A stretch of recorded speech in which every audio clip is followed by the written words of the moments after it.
मराठी माझी माय बोली लोकांनी परदेशी नेली, साऱ्यांनी दिला तिला मान, अवघ्या महाराष्ट्राची शान.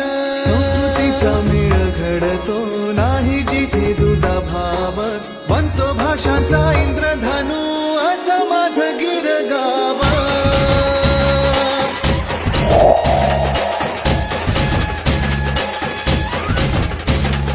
जोशाने श्वासात नसा नसातून पेशात गरजतो गिरगावाचा अभिमानाने आवाज. अनेक इथले उत्सव सारे, अनेक इथल्या परंपरा, बहुभाषिकांना मायेने जपणारी ही वसुंधरा. सुख दुःखामध्ये विरघळणारी इथल्या लोकांची प्रिय